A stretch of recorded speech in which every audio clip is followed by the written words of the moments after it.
Captain Jake Morrison stood on the bridge of the UES Horizon and watched the massive space station grow larger on the main screen. Kepler-7 was unlike anything humans had ever built. The station stretched for miles in every direction, with gleaming metal towers that twisted and curved like living things. Lights of every color moved along its surface, creating patterns that hurt to look at for too long. Jake had been preparing for this mission for 2 years. Earth needed to join the Galactic Trade Consortium if humanity wanted to survive among the stars. The consortium controlled trade routes, mining rights, and technology sharing across dozens of star systems. Without membership, humans would be stuck in their small corner of space forever. Lieutenant Amy Rodriguez walked up to Jake and handed him a datapad. Amy was the best engineer Earth had ever produced, and she had spent months studying alien technology to prepare for this meeting. Her dark hair was pulled back in a tight bun, and her uniform was perfectly pressed. She never showed it, but Jake knew she was as nervous as he was. "The environmental suits are ready, Captain," Amy said. "I have run every test I can think of. The suits will keep us alive in any atmosphere the aliens might use." Jake nodded and looked at the suits hanging in the equipment bay. They looked bulky and crude compared to the sleek designs he had seen in alien broadcasts. The suits were made of thick metal plates over layers of protective fabric.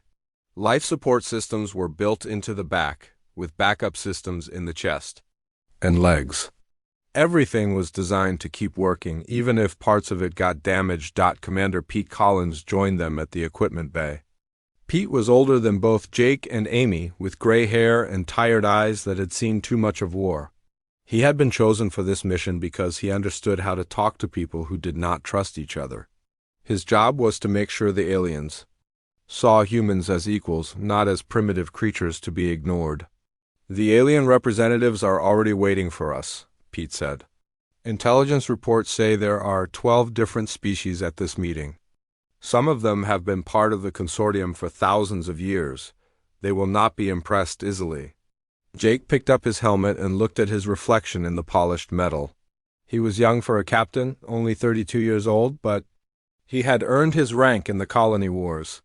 His brown hair was starting to show gray at the temples, and his blue eyes had the hard look of someone who had made difficult choices.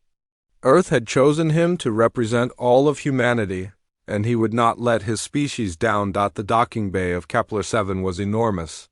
The ceiling was so high that Jake could not see the top of it through the strange atmosphere the aliens used. The air glowed with a soft purple light that made everything look unreal. Dozens of alien ships were docked around the bay, each one more advanced than anything humans had ever imagined. As the human delegation walked down the ramp from their ship, Jake could see alien beings watching them from platforms high above. Some looked like giant insects with too many arms and legs. Others seemed to be made of living crystal that caught and reflected the purple light in beautiful patterns. A few species looked almost human, but with skin colors that ranged from deep blue to bright gold. The most impressive aliens were waiting near the center of the docking bay. The Vexi were tall reptilian creatures covered in scales that shifted color as they moved. Their leader wore armor that seemed to be made of liquid metal, flowing and changing shape as he walked. Commander Vexi Korth was famous throughout the galaxy as a warrior who had never been defeated in battle. Korth looked at the approaching humans with obvious disgust. His yellow eyes focused on their bulky environmental suits, and his forked tongue flicked out to taste the air. When he spoke, his voice was deep and harsh, like rocks grinding together. "So, these are the creatures from Earth," Korth said in perfect human English. "I have heard stories about your species. You fight wars over water and patches of dirt. You build machines that break after a few years of use. And now you come here wearing armor that looks like it was hammered together by children." Other aliens began to gather around the humans. The Zephyrians moved like flowing water, their crystal bodies chiming softly as they walked. The Carathians clicked their mandibles together in what Jake realized was laughter. Even the more peaceful species seemed amused by the crude appearance of human technology. Amy stepped closer to Jake and whispered, "Captain, their translation devices are working perfectly. They understand every word we say, and we can understand them. but I think they want us to feel unwelcome. Jake nodded slightly. He had expected this kind of reception. Humans were new to space, and every other species in the consortium had been traveling between stars for centuries or millennia. To them, humanity must look like primitive savages who had barely learned to use fire. The formal procession began with aliens from each species, demonstrating their advanced technology. The Zephyrians created beautiful sculptures from thin air, using some kind of matter manipulation device. The Carathians showed off bioengineering that could regrow lost limbs in minutes. The Vexi displayed weapons that could cut through solid steel with beams of pure energy. When it was time for the humans to demonstrate their capabilities, Jake felt every alien eye in the chamber focused on his team. Amy stepped forward with a case containing samples of human technology. She opened it carefully and began to explain how each piece worked. The aliens listened politely, but Jake could see the amusement in their expressions. Human technology was based on simple principles that had been proven to work reliably. Their weapons used chemical explosives instead of exotic energy.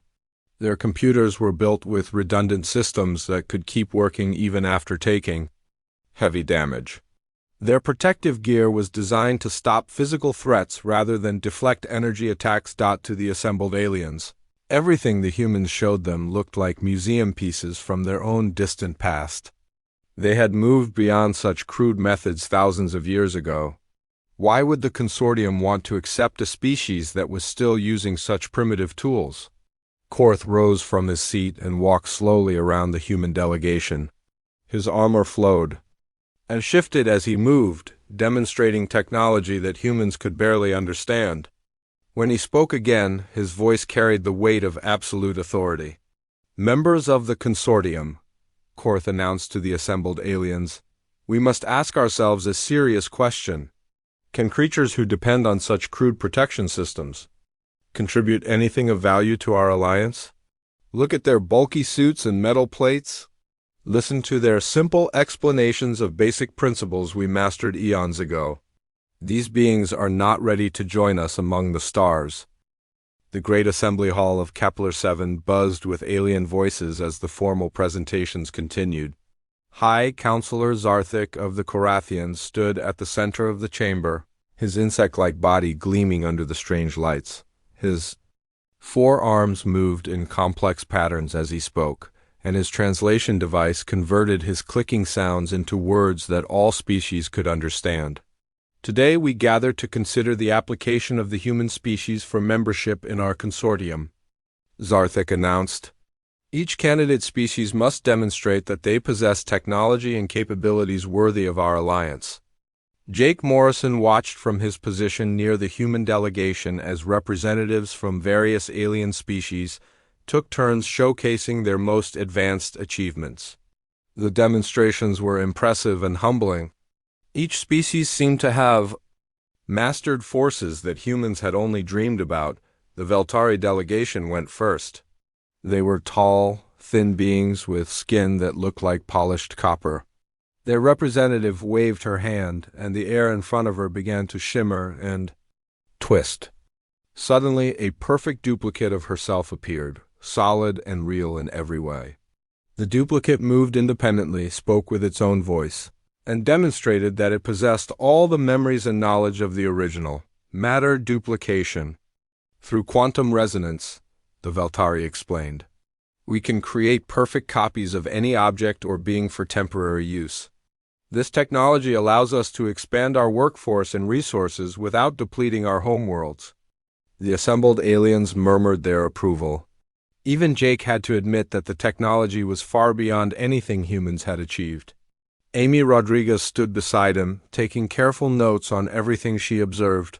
Her engineering mind was fascinated by the advanced science, but Jake could see the worry in her eyes. Next came the Phylorian presentation. The Phylorians looked like living shadows, their bodies seeming to absorb light rather than reflect it. Their representative stepped forward and simply vanished from sight. For several seconds, nothing happened. Then objects around the chamber began moving by themselves, floating through the air in complex patterns. "Phase-shifting technology," a voice said from everywhere and nowhere at once. We can move our physical forms into alternate dimensional layers while maintaining the ability to interact with your reality. This makes us excellent scouts and investigators. The Thylorian rematerialized to polite applause from the other species. Jake noticed that even the usually arrogant Vex-High seemed impressed by this demonstration. The technology represented centuries of research into the fundamental nature of reality itself. Species after species displayed capabilities that made human achievements look like children's toys. The Nexari could manipulate gravity itself, creating localized fields that allowed them to walk on walls and ceilings as easily as floors. The Volcar had developed biological computers that grew like plants and could solve problems by literally evolving new neural pathways. When it came time for the human presentation, Jake felt the weight of expectation from his own team and the barely concealed amusement from the alien observers. Lieutenant Ben Carter stepped forward carrying a standard human equipment case. Ben was a good soldier, steady and reliable, but he looked nervous as he opened the case under the gaze of beings who could manipulate matter and energy with their thoughts. "This is our standard environmental protection suit," Ben began, holding up the bulky armor that had drawn so much attention when they arrived. It consists of layered titanium ceramic plates over a sealed fabric liner. The life support system can operate for up to 72 hours on battery power with backup oxygen generation using chemical systems. Several aliens made sounds that needed no translation. They were trying not to laugh out loud. The Zephyrians created soft musical tones that Jake realized were their equivalent of chuckling. Even the diplomatic Korathians clicked their mandibles together in barely suppressed mirth. Ben continued with growing discomfort. Our weapon systems use controlled chemical explosions to propel metal projectiles at high velocity.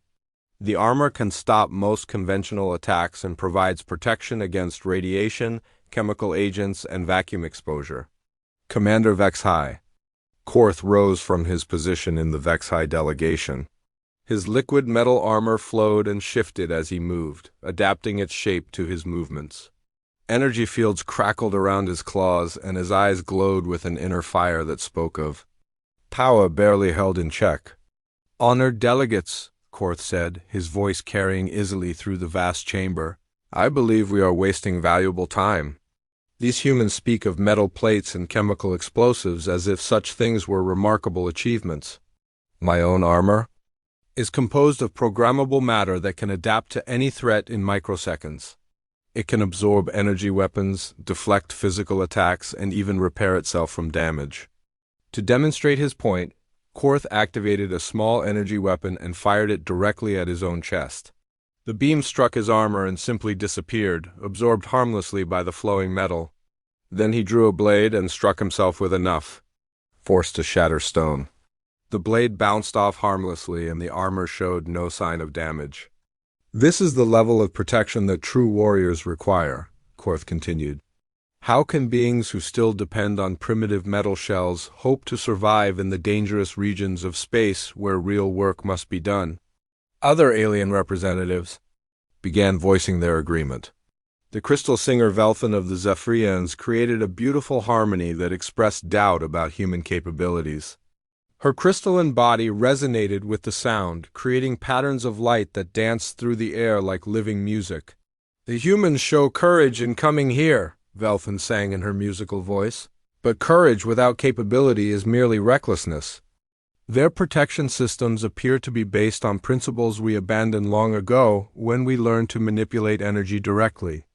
The Volcar representative, a creature that looked like a walking tree with too many branches, rustled his leaves in what Jake recognized as their version of nodding agreement.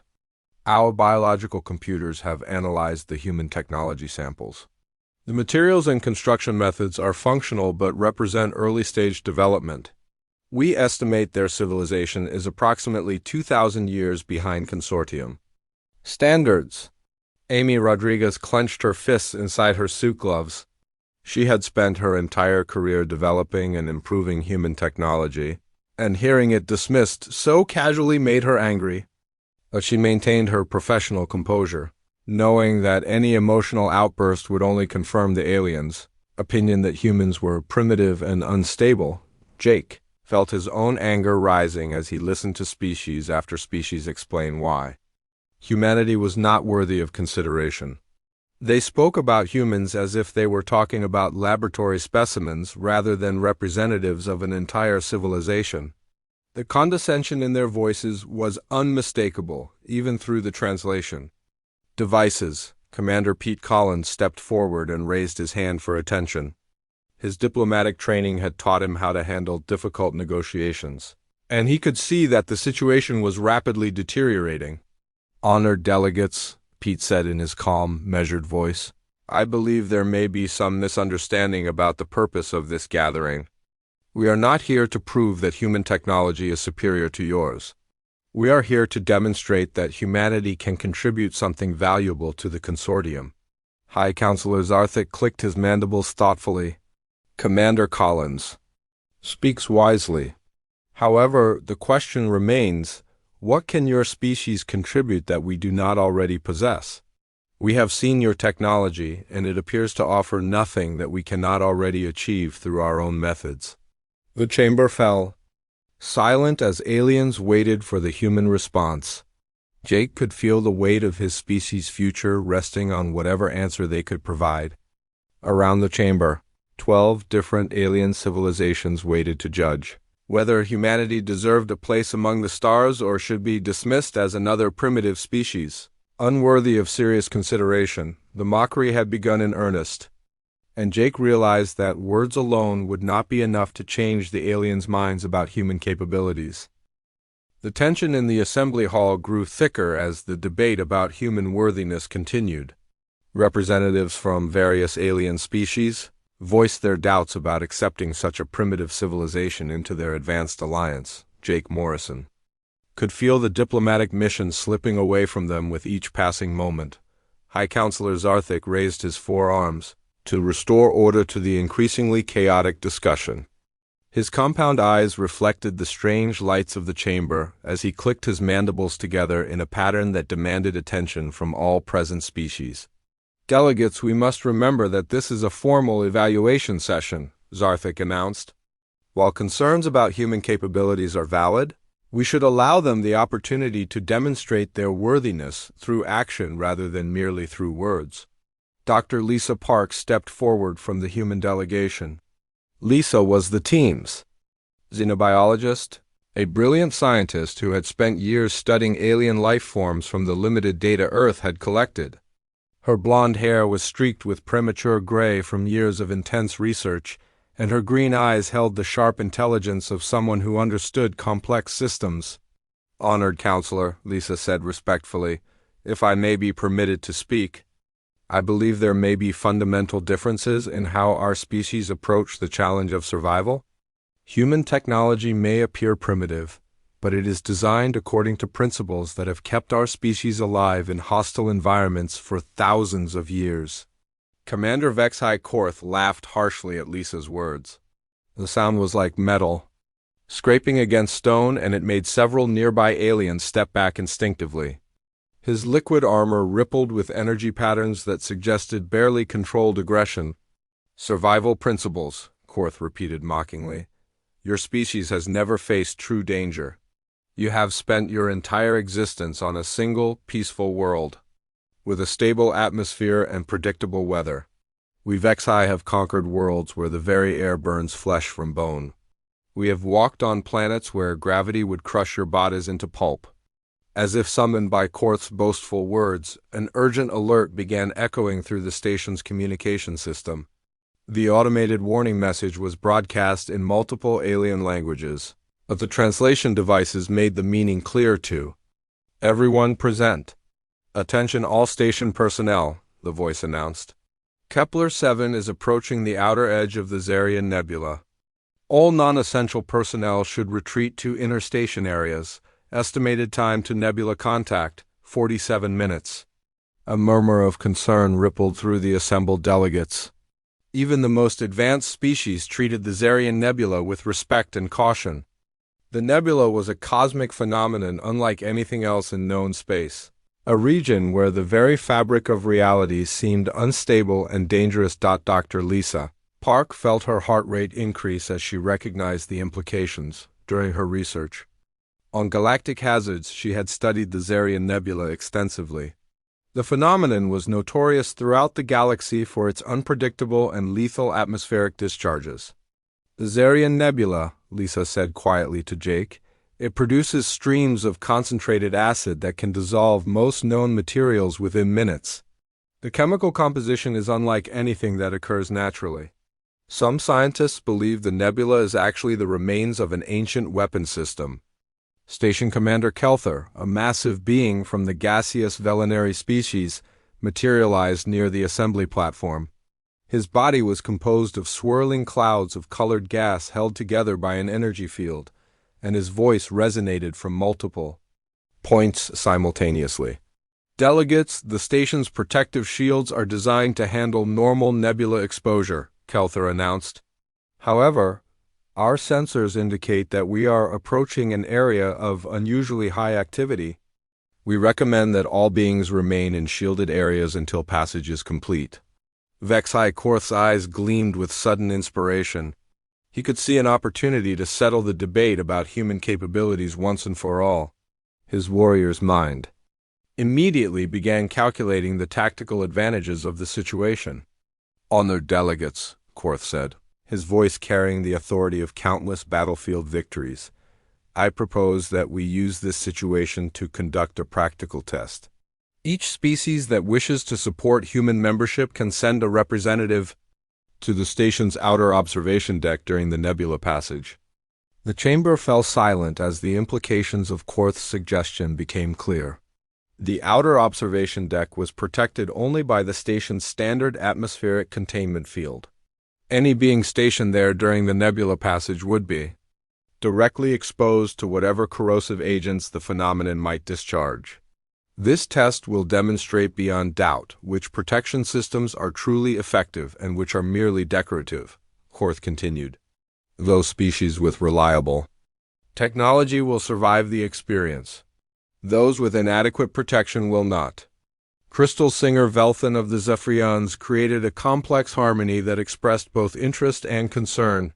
Her crystalline body resonated with different frequencies as she considered the proposal. "The test has merit," Velthan sang, "but it also carries genuine risk. The Zarian Nebula has destroyed entire ships that approach too closely. Are we prepared to risk the lives of our representatives for this demonstration?" High Counselor Zarthik clicked his mandibles in the pattern that indicated serious consideration. As the senior diplomat present, he understood that such a test would indeed settle the question of human worthiness definitively. However, he also recognized the potential for disaster if the various protection systems failed. The proposal is dangerous but fair, Zarthik decided. Participation will be voluntary. Any species that wishes to demonstrate the effectiveness of their protection technology may send a representative to the observation deck. Jake Morrison felt his pulse quicken as he realized what was being offered.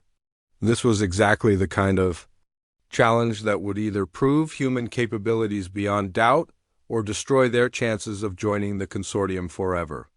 There would be no second chances and no diplomatic negotiations if their technology failed. "Captain," Amy Rodriguez whispered urgently, "our suits were designed for planetary environments and ship operations. We have no data on how they will perform against the specific type of corrosive agents the nebula produces." Pete Collins stepped closer to Jake and spoke in a low voice that would not be picked up by the alien translation devices. "This could be a trap," Pete warned. "Korth might know something about the nebula that we do not. The Vexai have been spacefaring for millennia. They might be setting us up for failure?" Jake looked around the chamber at the assembled alien representatives. He could see anticipation in their expressions, along with what looked suspiciously like bloodthirsty amusement. They expected the humans to decline the challenge, proving that their technology was indeed inadequate for serious space exploration.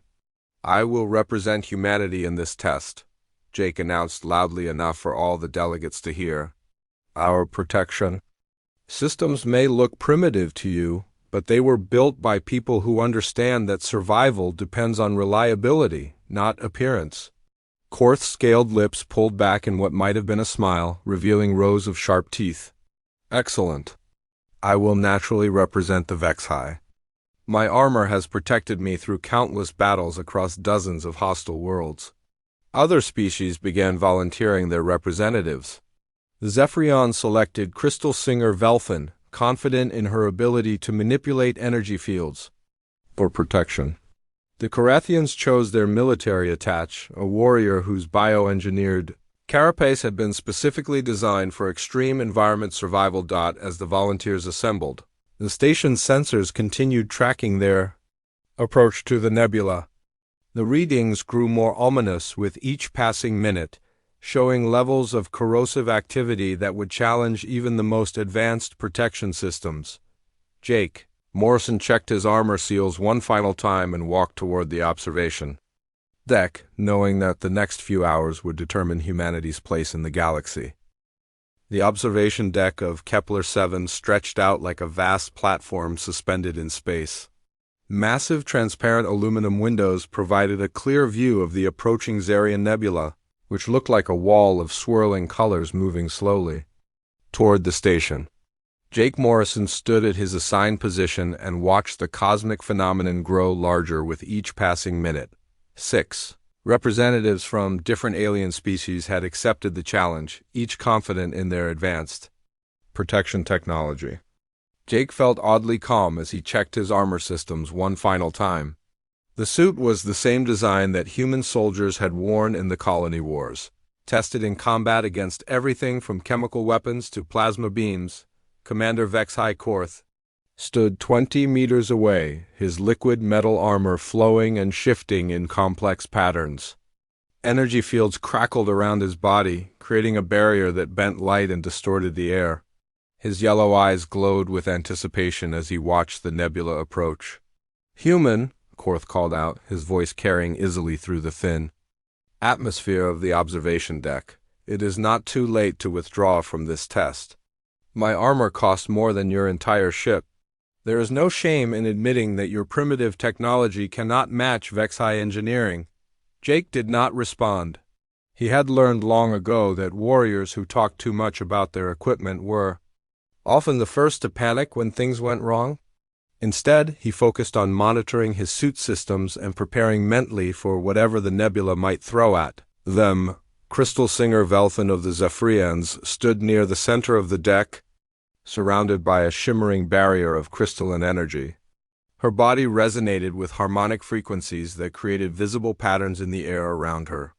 The Zephyrian protection system was beautiful to watch, like being inside a living prism that split light into rainbow patterns. The Korthian representative, warrior Cass Thecalon, tested his bioengineered carapace by flexing his forearms and extending razor-sharp claws. The Korthian armor was grown rather than built, a living shell that could adapt to threats and heal damage automatically. Thecalon's compound eyes tracked the nebula's movement with the calculating patience of a natural predator. Other species had sent their own champions. The Volcar representative stood like a twisted tree, his bark-like skin covered in defensive thorns that dripped with natural toxins. The Nexari delegate floated several inches above the deck, surrounded by a gravity field that could theoretically deflect any incoming particles. Through the station's internal communication system, the assembled alien delegates watched the test unfold on viewing screens throughout Kepler-7.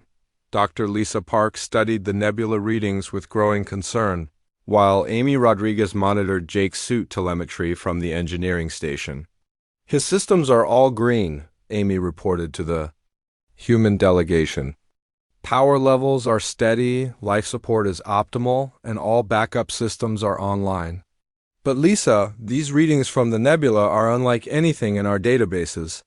Lisa nodded grimly as she watched the sensor data scroll across her screen. The chemical composition is changing as we get closer.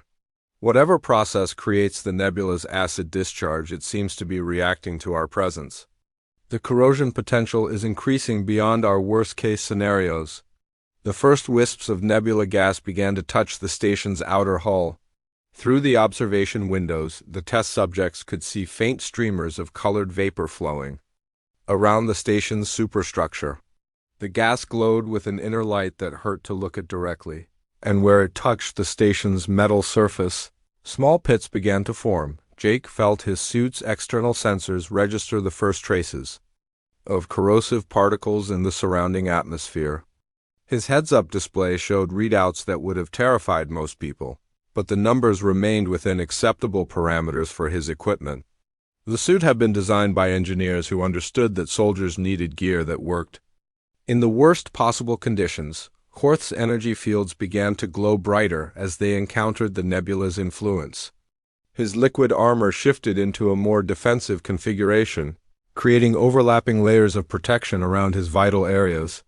Despite his earlier confidence, Jake could see tension in the Vexi warrior's posture. The storm hit without warning. One moment, the nebula was a distant wall of colored gas. The next, violent streams of glowing acid were cascading across the observation deck like supernatural rain. The corrosive discharge struck with the force of a hurricane, and the sound of dissolving metal filled the air. Crystal Singer Velthan's harmonic barrier flared brilliant white as the acid struck it. Her musical voice rose to higher frequencies, indicating the strain of maintaining her protection against the unexpected intensity of the attack. Cracks began to appear in her crystalline shield, spreading like spiderwebs across the energy field. The Volcar representative's bark-like skin began to smoke and bubble where the acid touched it. His natural toxins provided some protection, but they were being overwhelmed by the sheer volume of corrosive material.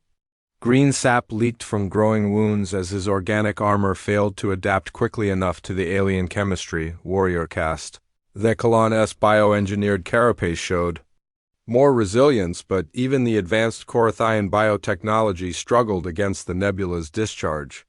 His living armor attempted to heal itself faster than the acid could dissolve it, creating a constant battle between destruction and regeneration that consumed enormous amounts of energy. The Nexari delegate's gravity field provided excellent protection against physical particles, but the acid seemed to interact with his energy manipulation in unexpected ways. The gravitational distortions created turbulence that actually concentrated the corrosive agents in certain areas, overwhelming his defenses through sheer chemical intensity. Most shocking was the performance of Korth's supposedly invincible energy armor. The Vexi warrior's confident expression changed to concern, then alarm as his protection system struggled against the nebula's assault. The liquid metal began to lose cohesion in several areas, and his energy fields flickered as power consumption spiked beyond sustainable levels. "Impossible," Horth snarled, his voice distorted by the failing translation systems in his damaged armor. "My equipment is rated for Class 9 environmental hazards. This phenomenon should not be able to penetrate Vexi defensive technology." Jake stood motionless in the center of the acid storm, his bulky human armor showing no signs of distress. The corrosive discharge struck his suit with tremendous force, but the layered titanium ceramic plates absorbed the impact without failing. His life support systems hummed quietly, maintaining perfect internal conditions while the external environment tried to dissolve him. Through his helmet's display, Jake could see the other test subjects struggling with their failing protection systems. One by one, they began to retreat toward the safety of the inner station as their advanced technologies proved inadequate against the nebula's unexpected ferocity. The Volcar representative was the first to abandon the test, his organic armor smoking and dissolving faster than it could regenerate. The Nexari delegate followed moments later as his gravity field collapsed under the chemical assault. Even warrior caste Thekalon, whose bioengineering was legendary throughout the galaxy, was forced to withdraw when his carapace began showing stress fractures. Crystal Singer Velthan maintained her crystalline barrier longer than most, but the harmonic frequencies required to sustain her protection against such intense corrosion pushed her abilities beyond their limits.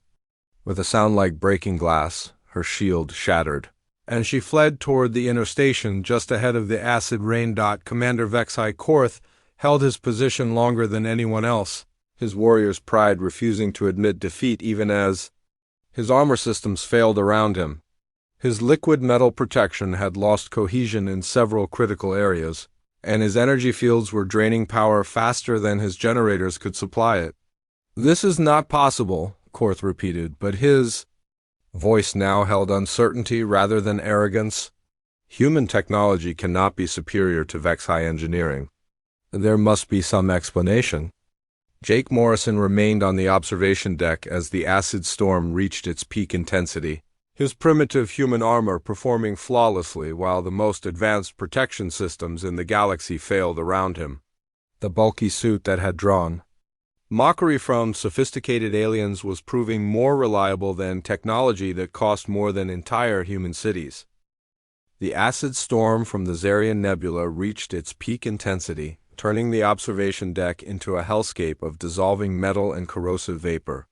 Jake Morrison stood alone in the center of the chaos, the last representative still maintaining his position while alien protection systems failed around him. His bulky human armor showed signs of surface damage but continued to function perfectly through the internal viewing screens. Every alien delegate in the assembly hall watched in stunned silence. The primitive human technology that they had mocked just hours earlier was outperforming the most advanced protection systems. Their civilizations had developed over thousands of years. The implications were staggering and impossible to ignore. Dr. Lisa Park monitored the sensor readings with growing amazement. The corrosive agents striking the observation deck were registering at levels that should have dissolved starship hulls within minutes. Yet Jake's suit telemetry showed all systems operating within normal parameters, as if the deadly environment was nothing more than a light rain shower. "Amy," Lisa called to the chief engineer, "how is this possible? The chemical analysis shows acids that we have never encountered before, with pH levels that should destroy any known material." Amy Rodriguez studied the data streaming from Jake's suit sensors, her engineering mind racing to understand what she was seeing. "It is not just one thing," she explained to the assembled human delegation. "It is the entire design philosophy. We built redundancy into every component, multiple layers of protection, and backup systems for the backup systems." Commander Pete Collins watched the alien representatives through the viewing windows and saw expressions he had never expected to see.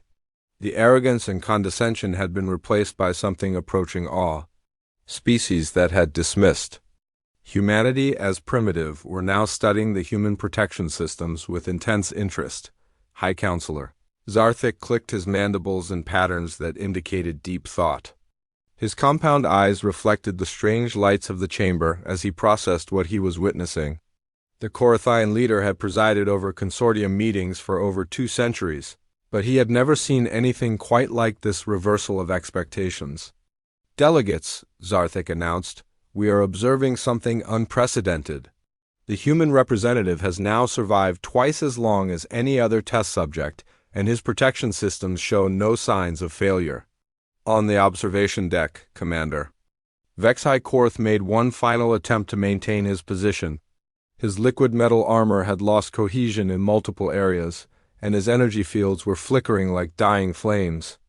The warrior's pride kept him standing even as his equipment failed around him, but eventually even Vexai's stubbornness had to bow to reality. "This cannot be happening," Korth muttered as he retreated toward the safety of the inner station. His damaged armor left a trail of dissolved metal behind him, and his usually perfect posture was bent with exhaustion from fighting the nebula's assault. Jake Morrison remained motionless as the storm continued to rage around him. His suit's external cameras showed the observation deck being steadily eaten away by the corrosive discharge, but his armor held firm. The titanium ceramic plates had developed a rough, pitted surface that actually seemed to be deflecting the acid more effectively than their original smooth finish. Through his helmet radio, Jake could hear Amy Rodriguez explaining the human design philosophy to the alien observers. Her voice carried the confidence of an engineer who finally had proof that her methods worked. "The difference is not in the materials themselves," Amy explained to the fascinated aliens. "It is in how we approach the problem of protection. Your species developed energy fields and exotic matter shields because you have the technology to do so. Humans had to find solutions using simpler materials, so we focused on making those materials work better. Crystal singer Velthan, her crystalline body still resonating from the strain of her failed protection attempt, created soft harmonic tones that expressed genuine curiosity. But how can such basic components outperform our advanced energy manipulation systems? Amy pulled up technical diagrams on the chamber's main display screen. Each layer of Captain Morrison's armor serves multiple purposes.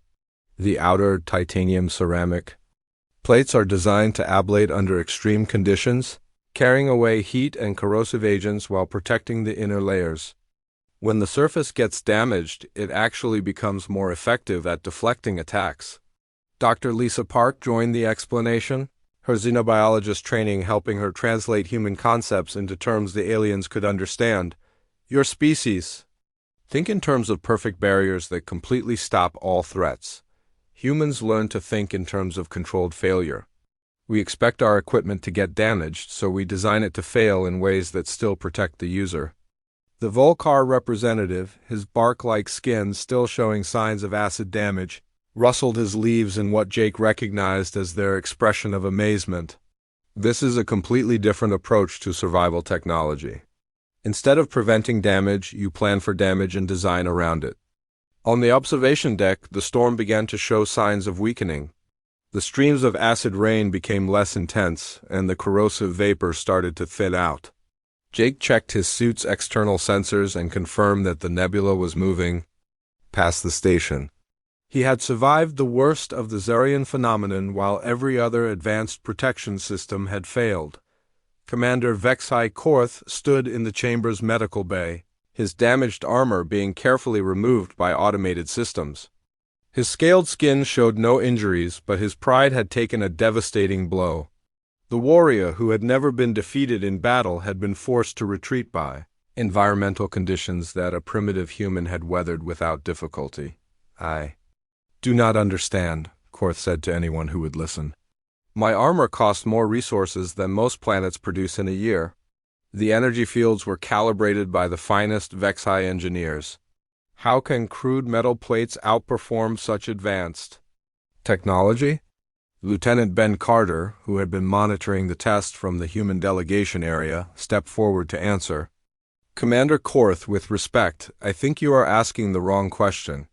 The issue is not whether your armor is more advanced than ours, the issue is whether it is more reliable. The distinction was subtle but important, and several alien species began to understand the implications. Advanced technology was impressive, but it was also complex and potentially fragile. Human technology might look primitive, but it was designed by people who could not afford to have their equipment fail at critical moments. When the storm finally passed completely, Jake Morrison walked back into the assembly hall to find himself facing a room full of aliens whose attitudes had changed completely. The mockery and condescension were gone, replaced by curiosity and what looked suspiciously like respect. His armor showed the effects of the acid storm. The outer plates were scarred and pitted, the surface finish was completely gone, and several components showed obvious signs of damage. But every system was still functioning, and Jake himself was completely unharmed. High Counselor Zarthik approached Jake with his 4 arms extended in the Korothian gesture of formal respect. Captain Morrison, you have demonstrated something remarkable today. Your species may not possess the most advanced technology in the galaxy, but you have shown that advancement and effectiveness are not always the same thing. Other alien representatives began gathering around the human delegation. The Zephyrians created beautiful harmonies that expressed admiration and welcome. The Thylorians materialized from their shadow forms to examine Jake's damaged but functional armor with their own eyes. Even Commander Vexai Korth, his damaged pride slowly giving way to warriors' respect for proven capability, approached the human group. His yellow eyes studied Jake's scarred armor with the intensity of someone reassessing everything he thought he knew about combat protection. Human Morrison, Korth said formally, I owe you an apology. I judged your equipment by its appearance rather than its performance. This was the error of an arrogant fool. Your armor may look primitive, but it protected you when mine failed. That is the only measure that truly matters. Jake removed his helmet and looked around the assembly hall at faces that had been hostile just hours before. Commander Korth, there is no need for apologies. Every species develops technology based on their own experiences and needs. We humans learned to build reliable equipment because we could not afford anything else. Amy Rodriguez stepped forward with datapads containing detailed technical specifications. If the consortium is interested, we would be happy to share our design principles and manufacturing techniques. We believe there might be ways to combine human reliability concepts with your advanced materials and energy systems. The offer sparked immediate interest from multiple species. The idea of merging human engineering philosophy with alien technology opened up possibilities that none of them had considered before. Reliability and advancement did not have to be mutually exclusive. Crystal Singer. Velthan created a complex harmony that expressed the formal acceptance of the Zephyrian delegation. The Zephyrians vote to welcome humanity into the galactic trade consortium. Any species that can develop such effective survival technology will be a valuable addition to our alliance.